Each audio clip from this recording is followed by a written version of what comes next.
We're back with Bowman Reloading. I'm going to show you how to actually set up the Frankfurt Arsenal case prep. I believe it's the platinum one that I have here, on how to actually trim your brass, chamfer, and deburr it. Let me get you a little bit closer here quick.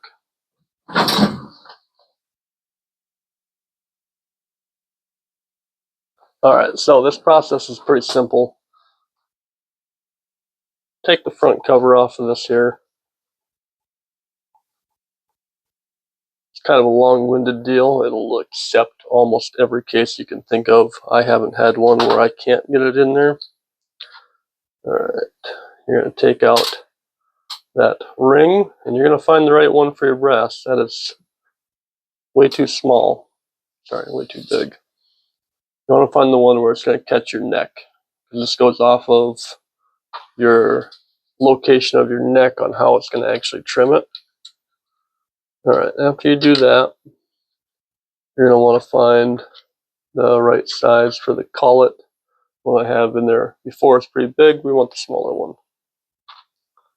Alright, set that back in there. Close that. Alright, so this has a bevel on it. You want to make sure to have that bevel go in like that. Alright, fly. Get out of here. Set your collar in there. This is just held in place with an O-ring for the tension. Make sure you're engaged with your threads. Turn that back in. Before I was doing a 7 PRC brass in here, so we're going to have to turn it in quite a ways to get that 223 in the correct location.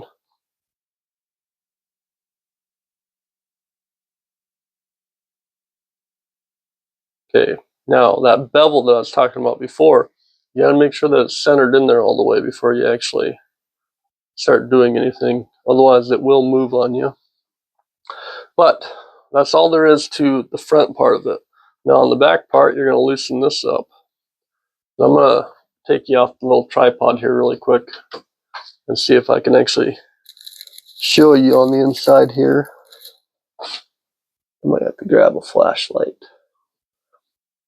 There's just a bunch of birds in there. Give me just a second. I'm going to pause the video and we'll be right back. Alright, we're back with Bowman Reloading here. So, as you can see inside there, that's my brass sitting right there. That other piece inside there, that's what actually is the cutter. So we need to move the cutter towards the brass. And all we're going to do, put you back on the tripod. All we're going to do to accomplish that is you're going to loosen it and turn it in. Make sure I'm going the wrong direction, sorry. But you're going to turn it in until your brass actually contacts. And then you're going to back it off just a little bit.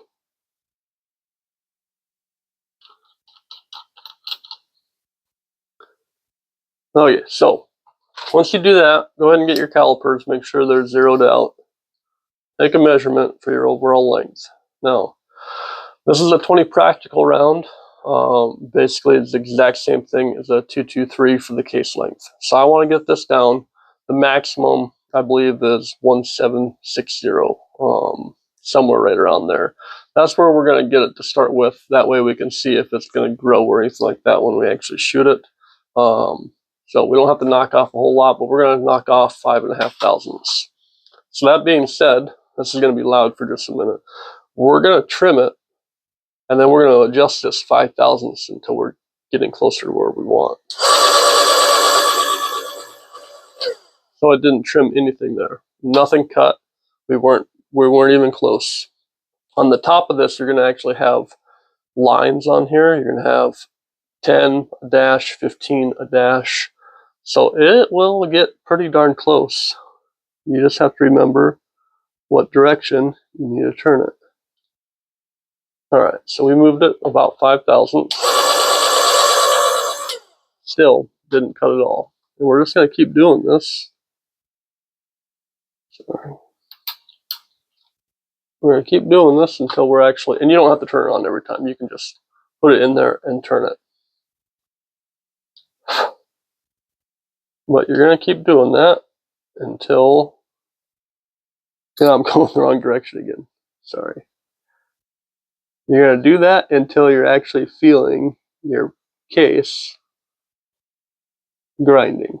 Right there, I'm on 25 right now, so I'm making contact.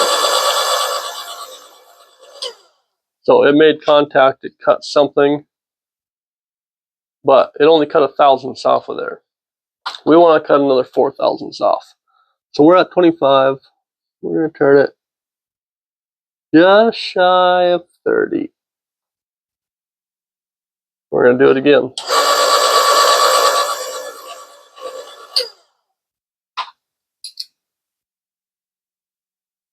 Oh, I'm 5/10 under. So we're right where we want it.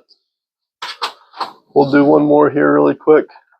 Oh, and I'll show you something I learned. I think I've already shown this before, but take your reloading tray that you have. This is the first one we did. Turn it over. You know you've done it. You don't have to come back to it. I put a little Folgers can lid where I'm actually working. That way it'll catch all the little scraps. But yeah, all you gotta do, run it in there, deburr it, chamfer it. Now that last little thing I did there, I'm just taking any burrs out of that primer pocket because we did swage these. There shouldn't be anything in there, but it'll help clean it up just a little bit. So this case here, I'm just a little short by about 1,000ths. I'm not going to worry about that. That's going to be perfectly fine. You'll have a little bit of variance here and there.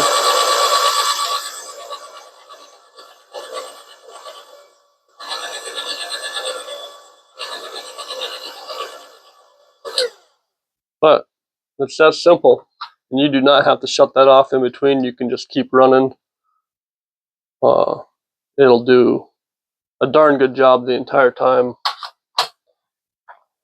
It's simple. You can run through an entire lot of brass in 5 minutes. It's easier on your hands. You don't have to worry about getting carpal tunnel or any of that stuff.